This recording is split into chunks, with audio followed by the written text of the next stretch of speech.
get underway with the state of the table at the moment. And of course 8 points between Somerset and Essex at the start of play this morning, but Somerset have already picked up a couple of bowling points against Hampshire. Surrey here, not a great performance against Hampshire at the Ageas Bowl last week, so looking to sort of come back from that, Surrey. So 2 games to go, but huge week this for Essex. Very much so. Just a word on that game at the Ageas Bowl, where they've started at 10:30. Hampshire, strangely, chose to bat.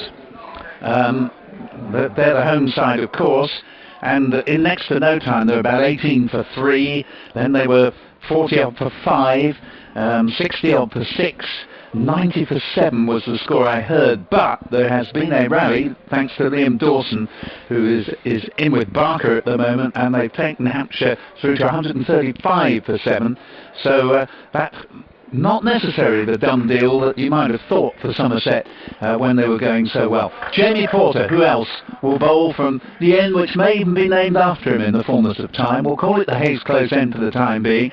3 slips a gully. Porter bowls to Stoneman, who leaves outside off stump. That one, nice bounce there through to Adam Wheater, and score 0 for 0 after 1 delivery. Surrey winning the toss and batting in a match or a first day that will be reduced to 55 overs, and that only if the light miraculously holds up through to 6 o'clock. It's going to be tough. Even now, you'd think there'll be something there. Cloud cover still, lights are on. Even at 2:15, you'd expect something to happen for the bowlers.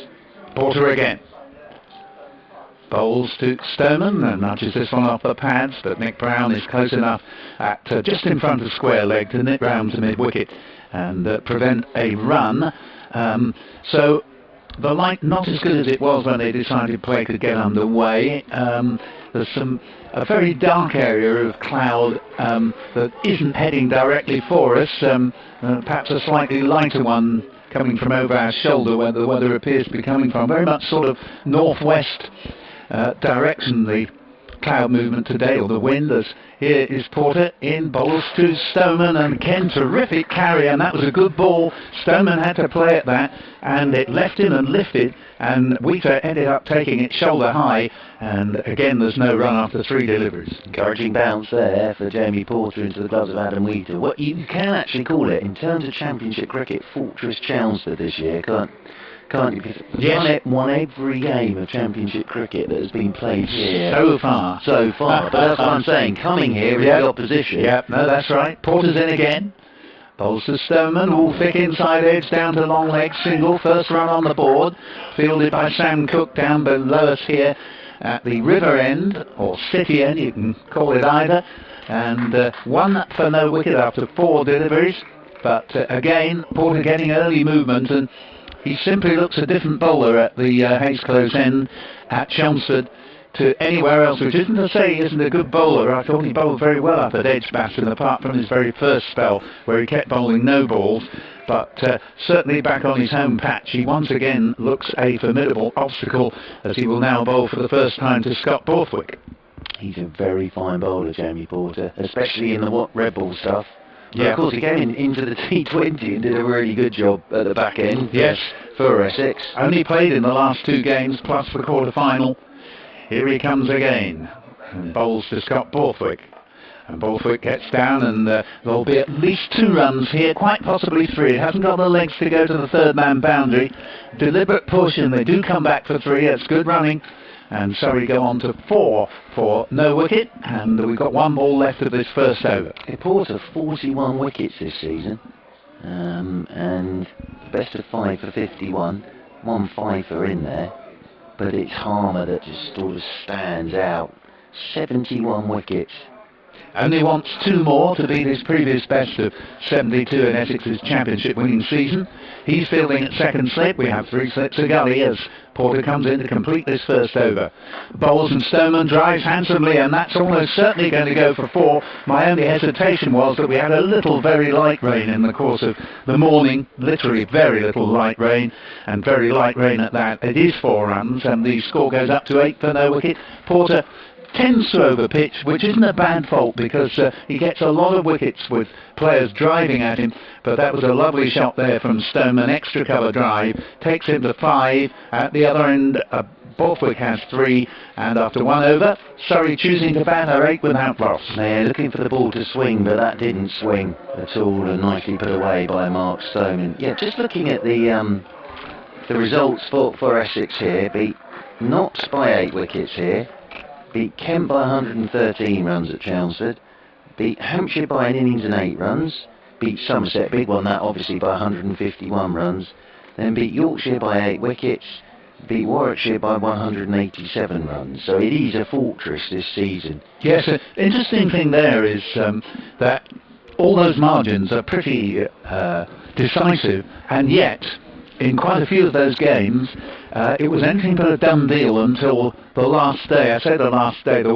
weren't that many last days, but if you follow what I mean, the final day as it was to turn out, a lot of the games finishing within 3. It's going to be Sam Cook from the River End, coming right on round the wicket to Scott Borthwick. Lets the first one go, but just comes back a touch and taken low down by Wheater, diving away to his right hand side. Cook at first slip. Contrast there between the carry from Porter through to Wheater and the lack of it there from Sam Cook, who didn't have a happy game at Edgbaston. Not that he bowled badly, but he didn't get a wicket. There was only one Warwickshire innings. Actually, I say that, they did bat again. Cook is round the wicket to Borthwick, wide outside the off stump. Borthwick doesn't need to offer a shot at that. But potentially there at Edgbaston, it was almost a 1 innings per side game, and Essex will have actually been relieved in one way when they were asked to follow on, because the bowlers bowled so many overs in Warwickshire's 500 plus score that they would not have wanted to have to go back and bowl again on the final day. Turns down below us again to Sam Cook. Comes round the wicket to Borthwick. Borthwick, thickish edge. Flies off down towards third man. Played it with soft hands. Dan Lawrence giving chase. Dan Lawrence getting it just inside the rope. Is he? Yes, he's done very well there. Flicks it up and catches it. And then turns and gets the throw. But nicely played by Scott Borthwick. Didn't go hard at it. Let it hit the bat and runs away for 3. And that will move Borthwick on to 6 and move Surrey on to 11 without loss. Brilliant bit of retrieving there from Lawrence, because he only just managed to nick it back, came up with the ball very, very adroitly. But nevertheless, good start this so far for Surrey, although there were a couple of deliveries in the Porter over that troubled the batsman. Wearing 16, Cook runs away from us, comes right arm round the wicket to Stoneman, who's gone back to a full-length ball. That was bat onto bad, hence the appeal. Definitely bat first, but that was a good length delivery to be going back to. Who's got stuck on the crease there for a moment, did Mark Stoneman. And I think he was gone for all money if there hadn't been bat in that, because he looked to be right in front of the stumps. Once again, there was no real bounce there, so certainly the umpire would not have to factor in whether it might have gone over the top. But as you say, clear double sound, and bat first. Cook once more past umpire Gould. Round the wicket he comes to Stoneman. Short ball. Stoneman punches into the offside. No run there as Bapara comes round from cover point to do the fielding. Stoneman this season coming into this game 612 championship runs at an average of 30.6, 100, 450s. And Scott Borthwick 538 championship runs at 26.9, 250s and 100. But I think the Surrey players will still have Michael Duvanito's words ringing in their ears after the Aegeus Bowl performance. Cook is into Stoneman, and short sleeve sweater looking to work leg side is Stoneman, hits him on the thigh guard, rolls away in front of him. End of the second over here on BBC Essex, BBC Radio London. Opening day of this crucial championship match for Essex against Surrey. We've got underway at 2:15. We've had 2 overs. Surrey winning the toss, batting or 11 without loss. So Mark Church, you've heard there. I'm Paul Newton, and to follow in a few minutes' time will be Nick Gledhill of BBC Essex, Johnny Barron, BBC Radio London, and that's your commentary team. Now, the forecast after today is pretty good for the next 3 days, so although, what would it be, 41 overs have been lost from the day's capitation, at least 41, as Porter begins the 3rd over of the match from the Hayes close end, in and bowls, and that one goes through the forward push of Scott Borthwick.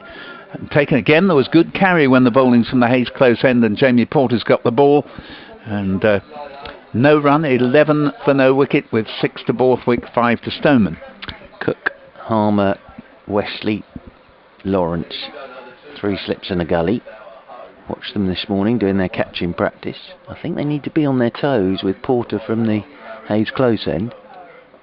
Bowls, and Peel for LBW, but it was one of those you knew the bowler himself didn't really think it was out, because he took a moment to look at it and then turn round and appeal in hope rather than expectation there, because I think it pitched outside leg stump. Definitely jagged back though. And again, good bounce. Hit Mr. Borthwick where you don't want to get hit.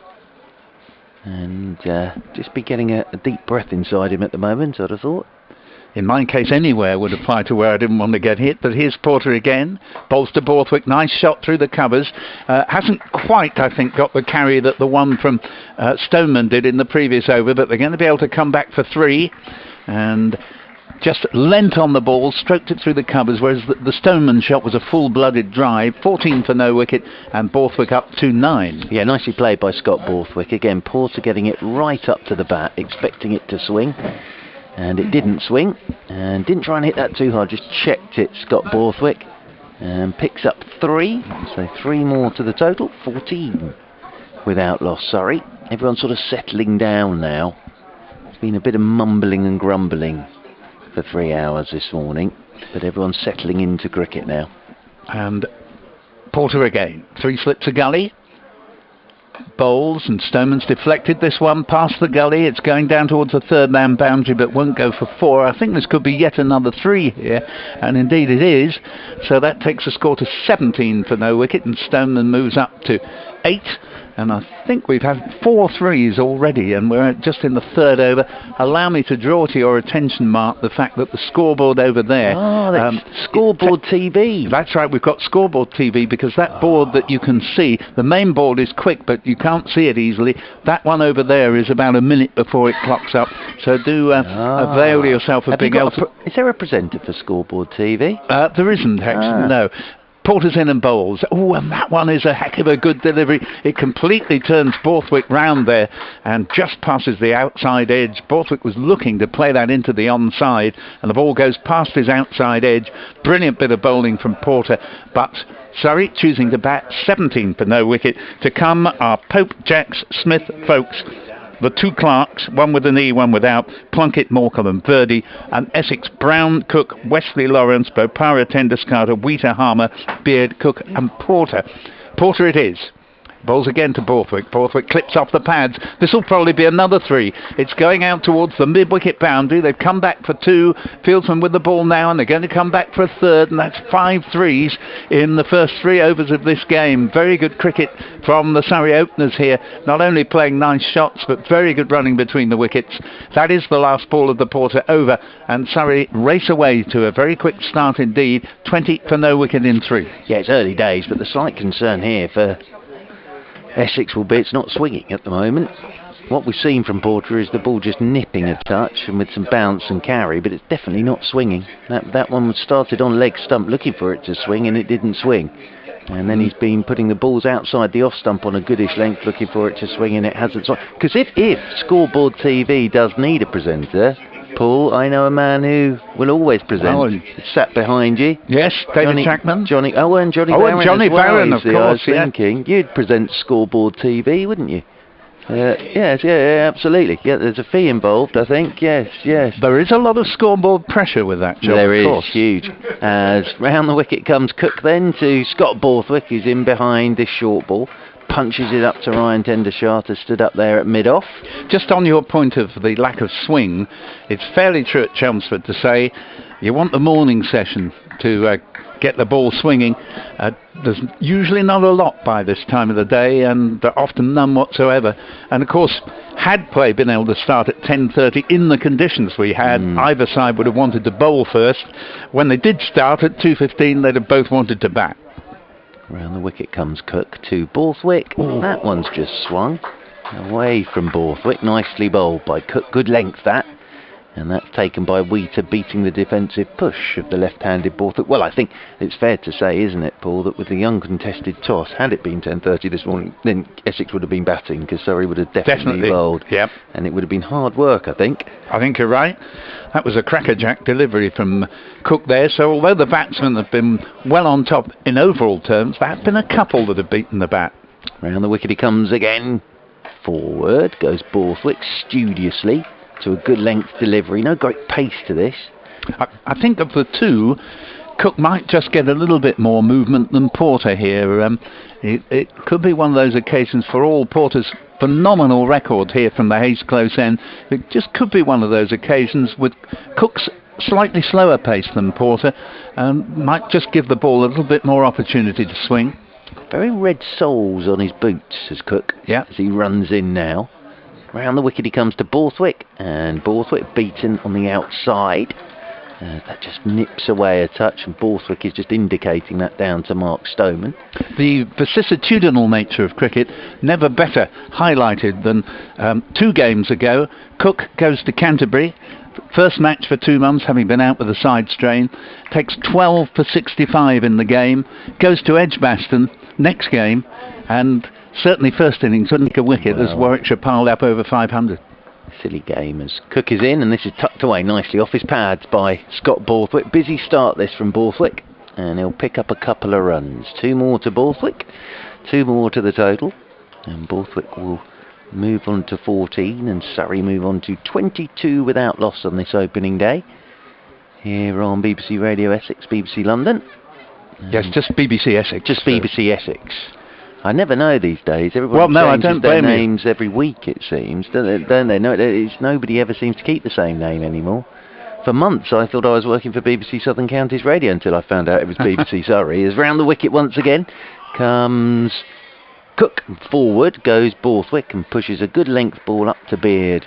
End over from Cook. Good one from him, but a solid quick start from Surrey. 4 overs gone, and Surrey winning the toss, batting first, 22 without loss. As you say, useful over that from Sam Cook. Beat the bat twice, but so far no joy for Essex. Far too early in proceedings to draw any conclusions, because there's been many a game at Chelmsford, admittedly with the conventional starts. This is unusual, only starting after lunch at 2:15. But there's been many a game where nothing much appeared to be happening for an hour or so, and then plenty happened between midday and 1 o'clock under the normal timings. Of course, all starts are meant to be 10:30 in the month of September.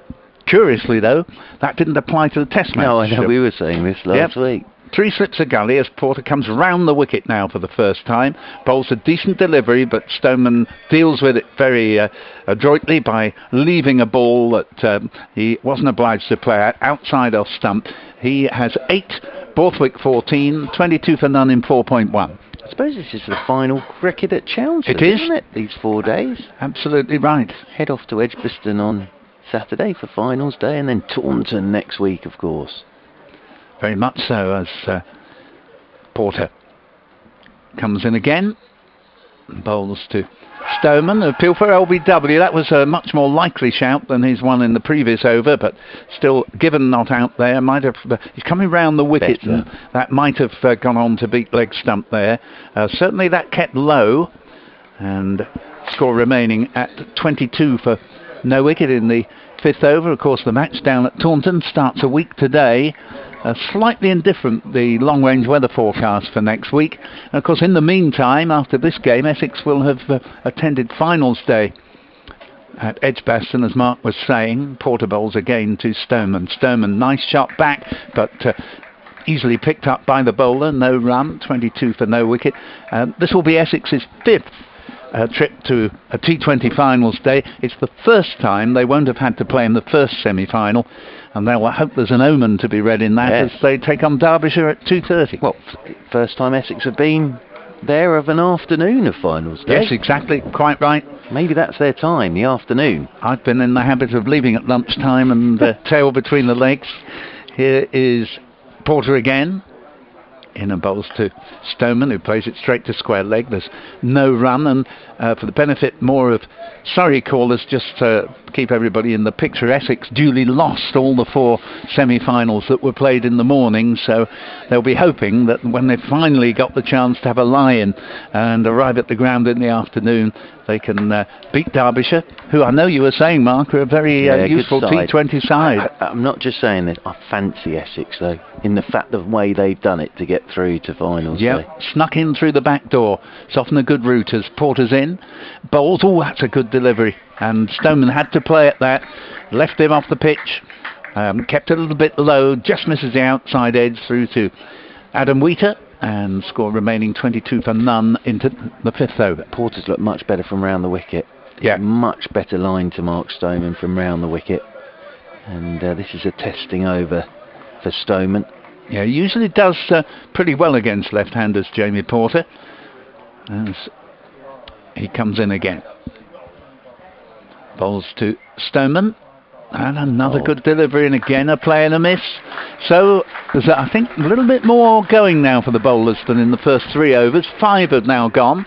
And Surrey, 22 for no wicket, choosing to bat. Still fairly murky out there. 14 to Borthwick, 8 to Stoneman. And whisper it quietly, Mark, but I don't think the light is a great deal better than when we weren't playing in part of the morning. I felt for the umpires this morning, I really did, because I could totally understand why at the start of play they didn't want to be out there with the toss. But then they took their meter reading, it just didn't get any better. No. That was the problem for them. Yes, the precedent was set as it were, and no, it didn't get any better. Cook it will be to continue from the river end, coming round the wicket to Scott Borthwick. Lets this one go, that just comes back a touch, and taken by Wheater down low to his left hand side. Nick Brown clapping away in there at mid-wicket. Porter has made his way down to long leg. Beard at mid-on. The captain, Mr. Tendershata, up there at mid-off. And then Ravi Bopara away at cover point. Lawrence at gully. And then you've got Wesley at third slip, clapping. Harmer at second. And a certain Sir Alistair Cook stood in there at first slip. As his namesake comes round the wicket to Borthwick. Wants a quick single. Isn't one there. Bopara picks up, throws at the stumps as Stoneman is sent back. Little lack of communication there, because Borthwick took a couple of steps, then the no call, and Stoneman was already setting off for the single. So Borthwick will just have a quiet word down there to Mark Stoneman. These two understand each other very well. Yeah, it was Bopara with the throw there, shied, and not quite sure that even if it had hit, Stoneman would have been run out, because he turned just in time, and I think he probably got back. Round the wicket again goes Cook, and forward goes Borthwick, inside edge, down towards long leg. Porter does the fielding. Played that well, did Scott Borthwick. Full face of the bat, hit the inside edge, then he turned the bat. It's well played by Borthwick. Picks up another single. He'll move on to 15. Surrey moving on to 23 without loss. Yes, we've had just the one boundary so far, but no fewer than 5 helpings of 3 runs, which will show you probably maybe the outfield slightly slow. Waits again with his bat raised as Stoneman, and then Stoneman's forward and beaten on the outside again. Nice bit of bowling that from Cook. Yes, there's certainly been at least half a dozen plays and misses by now, and it's not as if the pitch is any sort of minefield, but having said that, there is some help for the bowlers there, and of course the overhead conditions should give them some help. So although Surrey understandably batted, and I think Essex would have done by the time the toss was taken at 2 o'clock. Cook is in round the wicket to Stoneman, dries. Cook gets a hand to it, and Borthwick has to take evasive action down there at the non-striker's end.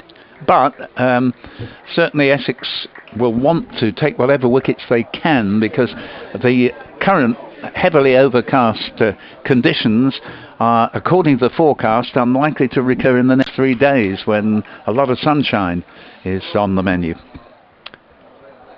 Stoneman settles once more as Cook is round the wicket to him. Stoneman forward, that just shapes a touch at Stoneman, I think, and he's pushed it out into the offside. Bopara does the fielding. End of the over. 23 without loss then, Surrey. Down at the Aegeus Bowl, 155 for 7. Now Hampshire Yes, I mean, that eighth wicket partnership between Barker and Dawson must now have put on 60 or 70, and this is the thing about Hampshire, actually. I mean, Kyle Abbott hasn't come to the crease yet, and I can remember an occasion here, Essex v Hampshire in 2018, where Kyle Abbott looked, quite frankly, Hampshire's best batsman, and he wasn't out in the first innings, and conveniently for Essex, who did actually win the game in the end, Abbott was run out on the final morning when, if he hadn't have been, the bowlers didn't look like getting him out. So all I'm saying is that may not be the limit of Hampshire's recovery from having been 40 odd for 5 and 60 odd for 6 and 90 for 7. They've recovered pretty well as Porter comes round the wicket. Hayes close end, bowls to Borthwick. Borthwick plays this ball. They go for a quick single just wide of mid-on. Good running. The secret there was to set up straight away, one partner trusting in the other, and Aaron Beard was the fieldsman, could do nothing to prevent it. 24 for no wicket, and that is this is now the 7th over with 16 to Borthwick, and Stoneman has 8. Yeah, Kyle Abbott came to the Oval a couple of championship games ago and hadn't bought a run all season, and then made 72 against Surrey, and looked in that first innings of the game back at the Kia Oval the best Hampshire batsman. So it's sort of taking the lines of the game Surrey had there last week. Next delivery from Porter, played very firmly but straight to the point, and there is no run as Ravi Bopara fields, and score remaining at 24 for no wicket. But yes, that's useful backup to what I was saying. You know, he's in some ways with Hampshire, they've got plenty of talented batsmen in the top of the order, but they can tend to collapse and rely on sort of 9-10 Jack to come to the rescue. Yeah, they were sort of relying on North East as well, weren't they? Yes. At the start of the season. Porter again, round the wicket, Hayes close end. Bowls good delivery, discomforts Stoneman, but no more than that as the ball runs off the 5-pad. Down into the slip cordon, who are Cook 1, Harmer 2, Wesley 3, and Dan Lawrence in the gully. There's also point mid-off, mid-on, man just in front of square leg and a long leg, and you could sort of, well, Essex always set this field, and so do most counties. It's come almost de rigueur. Dawson made 88 last week against Surrey in the second innings for Hampshire, but that was a low-scoring affair apart from Hampshire in the second innings. Porter bowls, a rather wild shot here from Stoneman. Slashed at it. You can say that if he had hit it, it might have sort of gone some way clear of the close-set field. But it was rather out of kilter with everything else he's done out there. He's played very carefully till then. Anyway, it doesn't get the edge, and score remains 24 for none. That was a huge shot from Mark Stoneman, looking to pull that over mid-wicket. But Hampshire 149 last week, Surrey 162. Hampshire 436, but Surrey bowled poorly. And then Surrey 151. Well, Essex will be hoping history repeats that pattern as Porter's in, bowls, and this ball played through the covers. Lovely shot, great timing, racing out towards the cover boundary. Fieldsman herring after it has given up, weighed in, 4 runs, and a very nice shot indeed from Stoneman. Moves him to 12, his second boundary, both in the cover region. The other one, the previous one, was more extra cover. This was cover itself. 28 for none, 7th over. That's a gorgeous shot from Mark Stoneman, because he didn't drive that, he just punched it. Yeah, all timing. Yeah, lovely shot it was. And again, Porter with that ball, looking for it to swing. But Stoneman getting a good stride in and then just punching it away through the covers for 4 more. He's played a couple of lovely shots this afternoon. Porter again. In and bowls to Stoneman. Stoneman through mid-wicket this time, and that's 4 more. And nicely played, nice timing. Ball coming onto the bat, 32 for no wicket. And Stoneman joins his partner Scott Borthwick on 16. Been no extras there, and choosing to bat 32 for no wicket in 7. Yeah, and again looking for it to swing, but Stoneman just turning the wrists on that, nicely put away by Mark Stoneman. I'm just going to make way for Nick Gledhill. Lovely, and then I'll make way for Johnny Barron at the end of this over. Yep, good thinking. We can have a double change, as it will be Cook to continue down below us from the river end, Borthwick, and Stoneman then giving Surrey a very good start here, good solid start. 32 without loss. Surrey winning the toss, batting first, and Borthwick opening with Stoneman for the first time for Surrey. And they're off to a solid start. 3 slips gully for Cook, As round the wicket he comes to Borthwick. Short ball, and Borthwick will punch this away for 4. Too short from Cook. A gimme really for Scott Borthwick. Nicely put away, just checked it to the right of Bapara and whistles off to the boundary rope for 4. And that takes Borthwick on to 20 and moves Surrey on to 36 without loss. Good afternoon, Nick Leadhill. Yeah, good afternoon, Mark. Very good start by Surrey, capitalising on the over-pitch deliveries from Porter, and there a shorter one from Cook. Essex won't be alarmed just yet, but this is about as good a start as you could possibly wish for, really, in the 8th over. Yeah, and funny how conditions have really changed since this morning. Cook, round the wicket he comes to Borthwick, lets it go outside his off stump. Yes, we thought it was a uncontested toss situation this morning, but we thought the later the day went on that Surrey might be more tempted to bat should conditions change, and they were obviously happy with what they saw out there in the pitch and wanted to take first use of it, and of course they can impose themselves on the game if they were to have a good first innings here, and they made a very good start.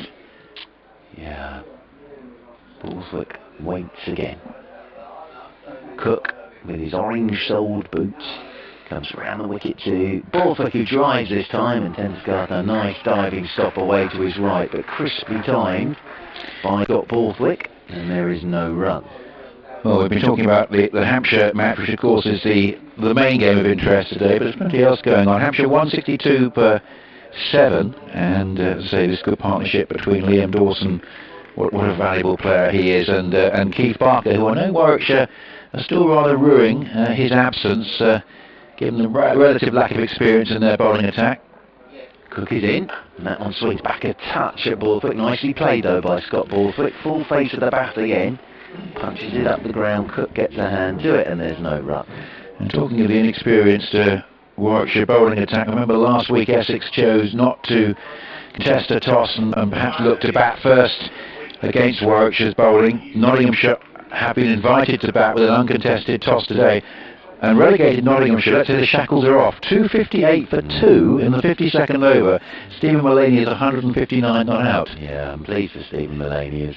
This one's allowed to pass by Scott Borthwick. I know that Knott's season has really hurt the captain. Oh, yes. He's laying a marker down there, isn't he?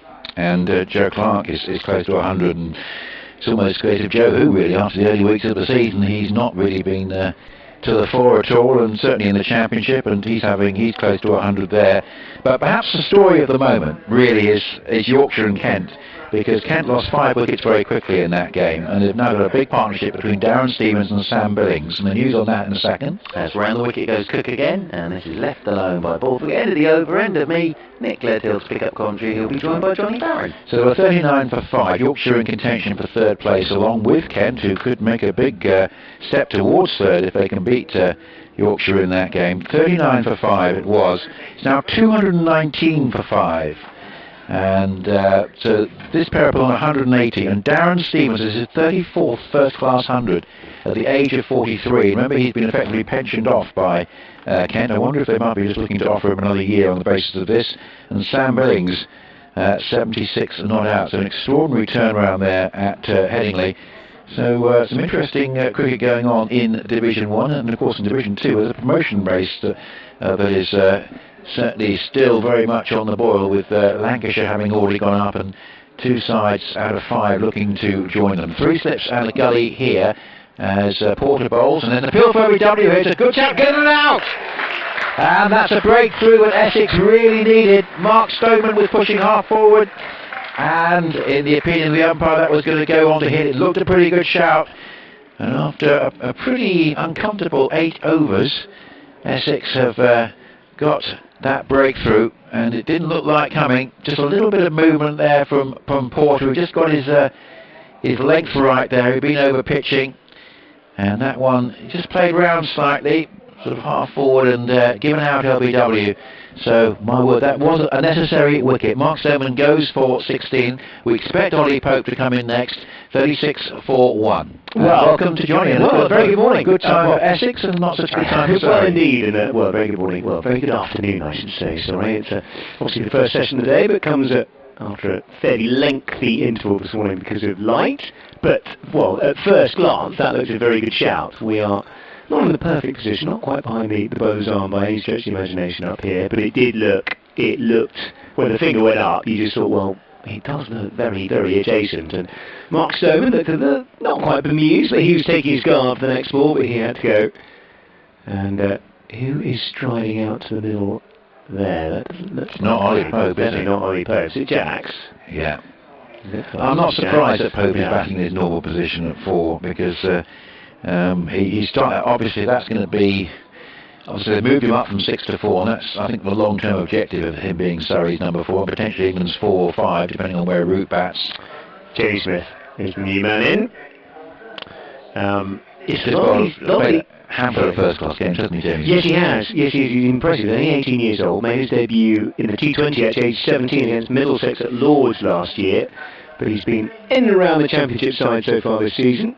He's a real talent. Got a few runs in the first innings last week at the Ageas Bowl. Yes, so it's going to be Porter to bowl to Smith, and he drives nicely. That's a good-looking shot up towards mid-off. That was beautifully timed. And there is no run, but that's a good positive start from him. So Jimmy Porter getting that one very much in the right place. He had been rather over-pitching and had been driven away frequently, but persistence has paid off for him, and he's got a very valuable breakthrough for Essex. Who certainly won't want Surrey to get too many in this first innings after they won the toss and chose to bat with a 2:15 start after bad light through the morning and early afternoon. That's outside the off stump and is left alone on this occasion by Smith. So very nice opening partnership, Johnny, and the two batsmen certainly working well together, and some very nice drives. And I suppose Borthwick are looking to sort of take this on now. Yeah, I mean, they both actually look very untroubled. That wicket side took us by surprise, because they were rattling on at that stage. But yeah, it's just you've got to be mindful, haven't you, in these kind of conditions in September. So here is Porter again, bowling to Smith. He just gets turned around by that one, just plays it defensively up towards mid-on, and there is Aaron Beard. There's no run. Essex going in with the sort of same line-up, which I guess without an overseas pace bowler, they're probably going to be sort of sticking with this line-up here on in. So Brown and Cook, Wesley, Lawrence, Bopara, Tenderscarter, Wheater, Harmer, Beard, Cook and Porter.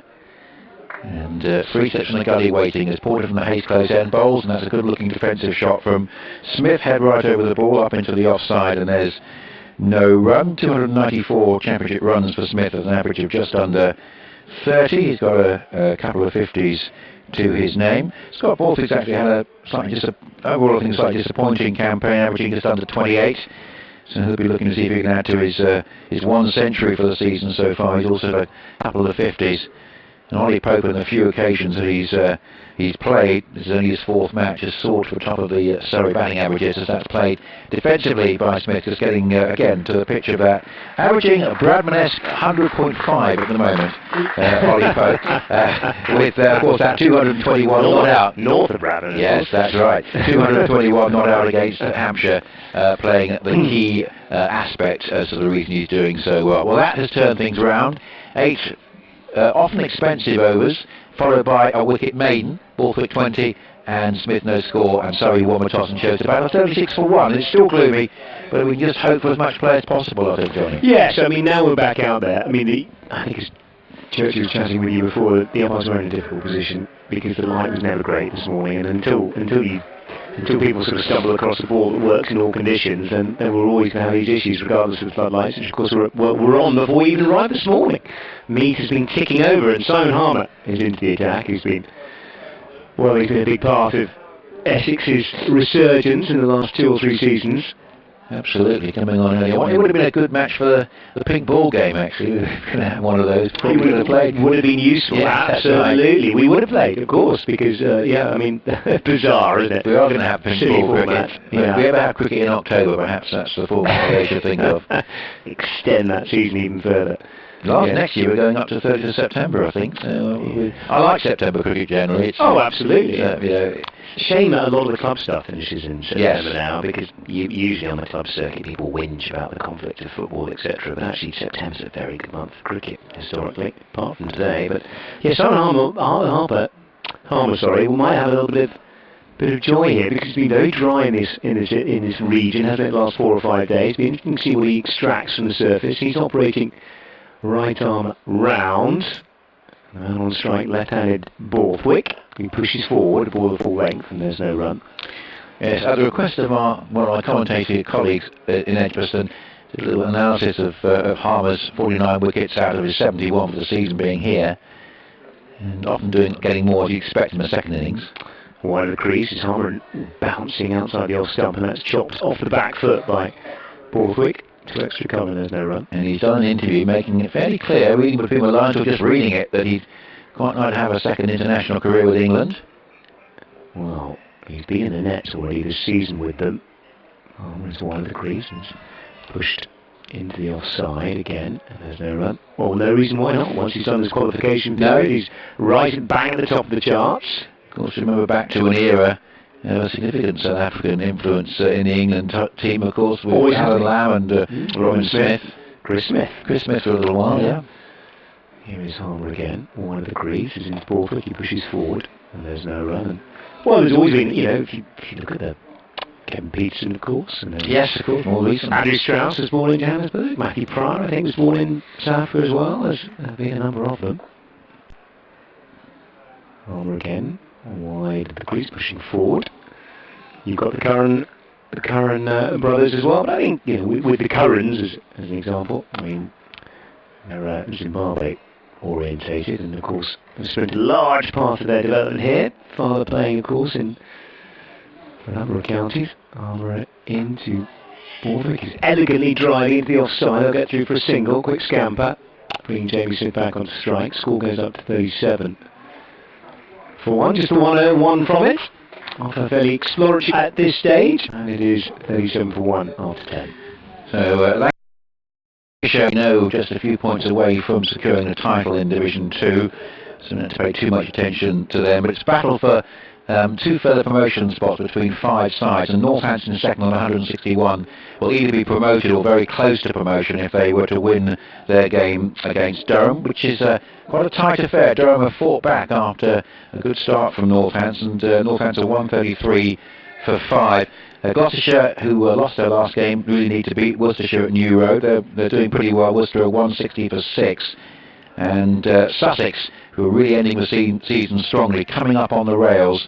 They got Derbyshire 83 for 7 in that match, and they are going very well at the moment. Sussex and Reece Topley got wickets there. It's outside the off stump from Porter, and Borthwick leaves it alone. He's got a couple of wickets, and David Lees he's played in every game, I think. He's got 3, and Chris Jordan has got 1, and there's no Jofra Archer, but you can always imagine he actually wanted to play in the quarter-final that actually was going on the test match at the same time as the test match, probably a few hundred miles away, which shows commitment, doesn't it? I'm almost surprised he's not in the lineup. It's 37 for 1 as Porter bowls, and that's outside the off stump and left alone by Borthwick, who just puts a stride forward and leaves it alone.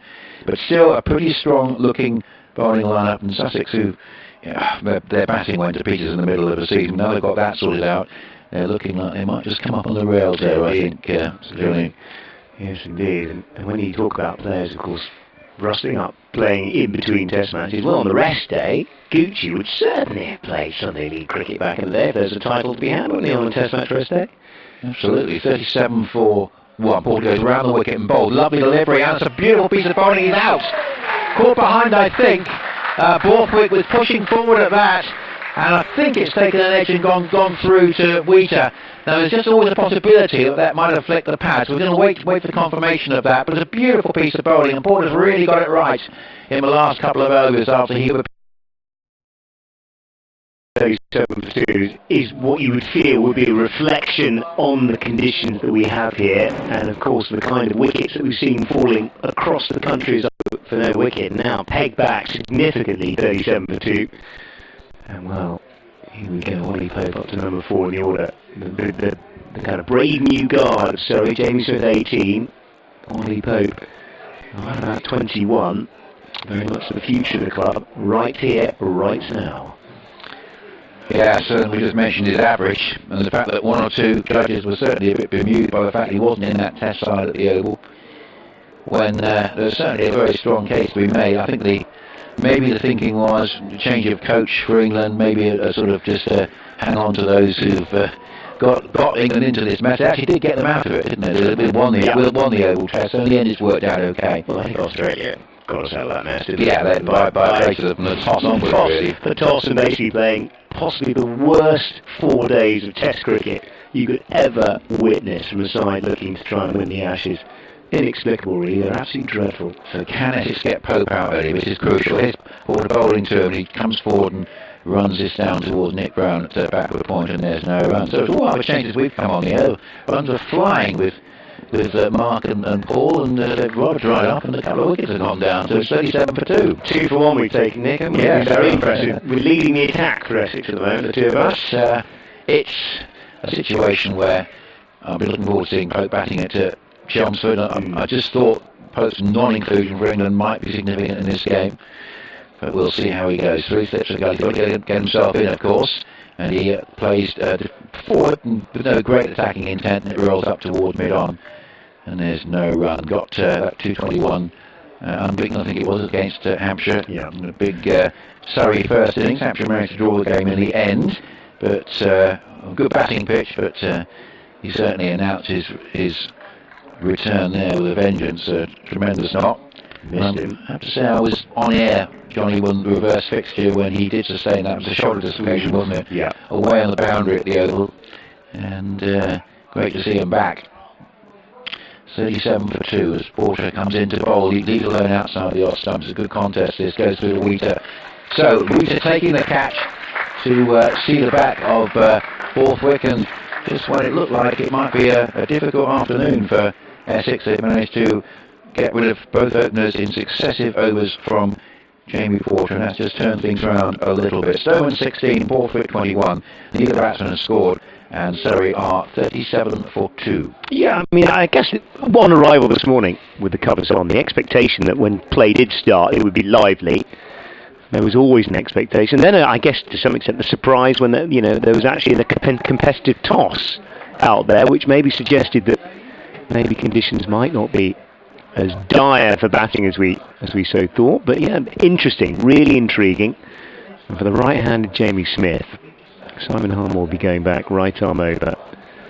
And yeah, Ollie Pope. Well, sorry to say they've struggled without him this year. It's an understatement. It's made a big difference for Surrey through the middle of a season, and England in the Test matches, perhaps.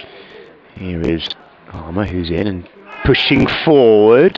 I think just catches the pad. A little bit of shape and turn there. I mean, the one thing I'd say about a Test match is he probably have been playing instead of Denley, who's actually done pretty well with 350. Yeah, I think so it's good that Denley had his chance, and maybe he'll stick in the side. Here is Harmer, who is into Smith. He's playing him off the back foot. Played him nicely as that dribbles out on the onside to mid-wicket, and there's no run. Yeah, I mean, I think the thing is, I remember when Joe Denley got picked originally for the one-day side, and this was, 10 years ago? All of us, I think, on the circuit thought that he was the next cab off the rank, but he couldn't really make it pay then. Here is Harmer again to Smith, who's down the track and whipping through the onside, a little uppish.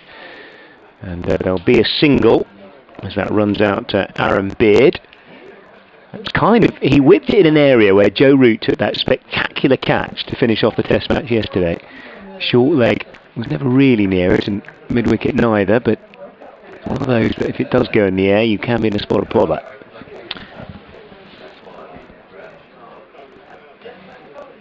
Harmer again, right arm over.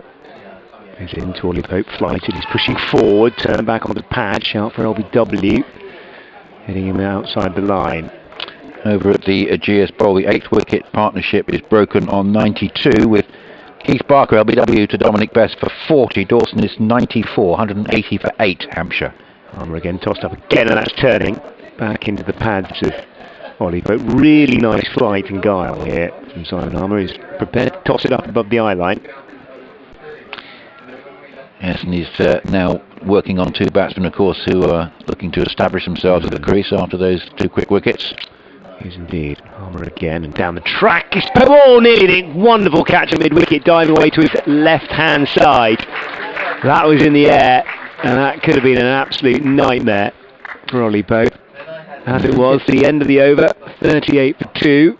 Yeah, Lawrence, just the way it got to him on I think on the full, it was just a reaction chance, but just for a moment I was a bit worried the way he was sort of just keeping his hand outstretched as if he'd done himself a bit of damage, but he's fine.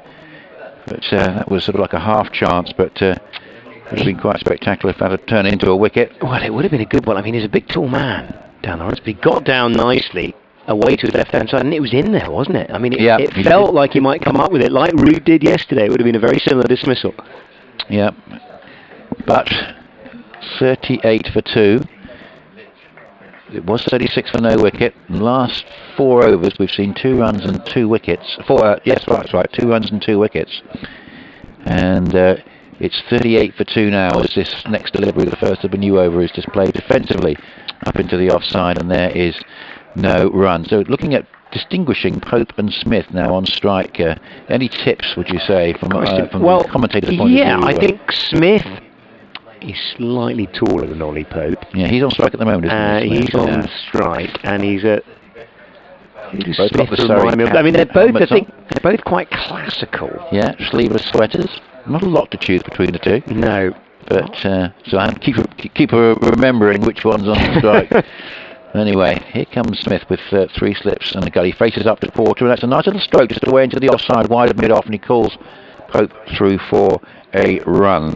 So, Jamie Porter with those 2 quick wickets now goes along to 43 for the season, still well behind Harmer's 71, but he is having another pretty impressive campaign. Wow, with winter squads coming out. Of course, he's been on them before, but it was a stress fracture, wasn't it? A couple of years ago that stopped him touring. Yes, you feel there's a few contenders and a few injury concerns. Of course, likes of Mark Wood, who tend to get injured a lot. That's played defensively back down the pitch, and there's no run. But it was a defensive stroke with some intent. Actually, it was nicely timed, and Porter's just moved across in his follow through. Yes, I think he was thought of as being not quick enough for Australia maybe last time that tour came round, but it'll be interesting to see if he gets close to inclusion. I mean, I did tweet a little while ago that it was noteworthy that you had 2 fairly similar strength sides at the top of the table, and Somerset had numerous calls and probably will have a couple more, and Essex have none. And that's 39 for 2, and here's a delivery which is clipped away nicely through mid-wicket for at least 3. It's going up towards the mid-wicket boundary. He's being chased by Beard. He's not going to get there. It goes to the rope now, and that's a lovely stroke.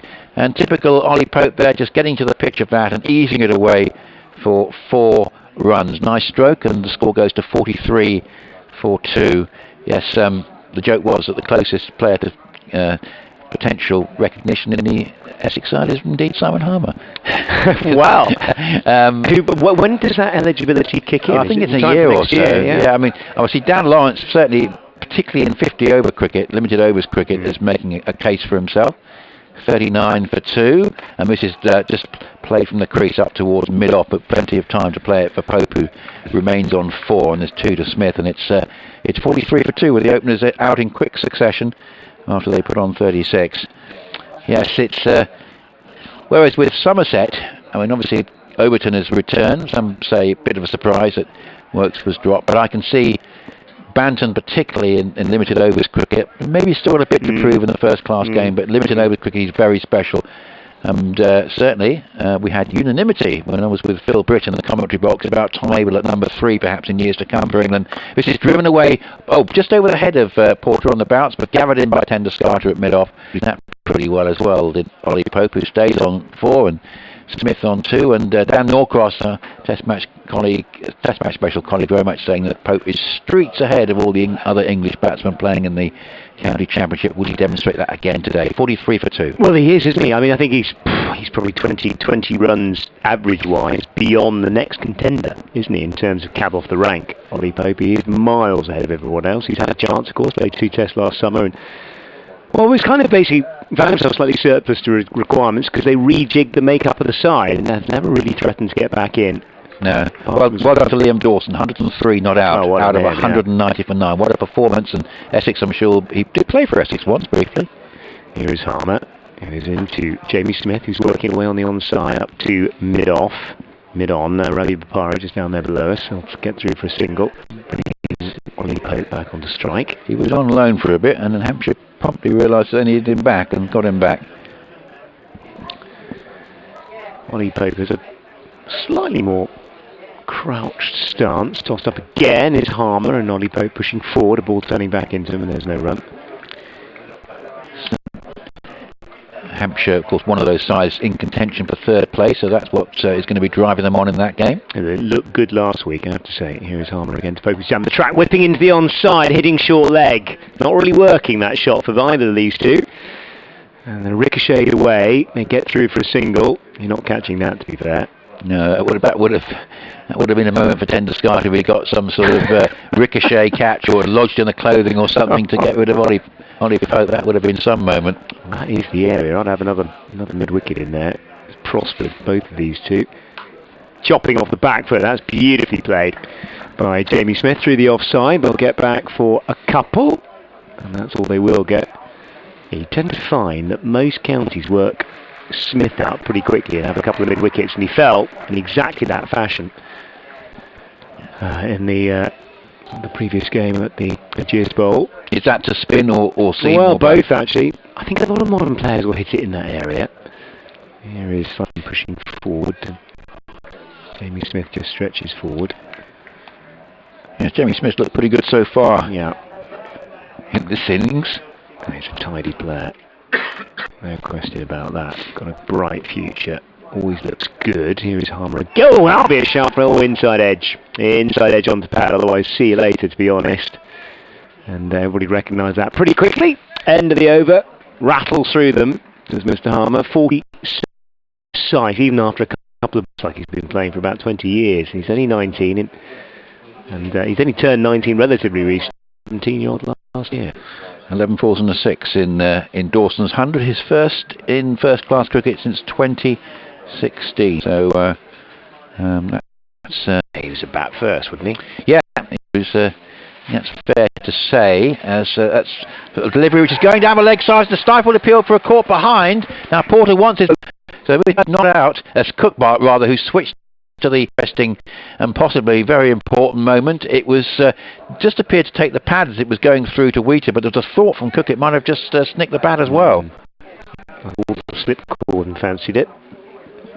But there are no great sort of reprisals once the decision was given not out. No. So big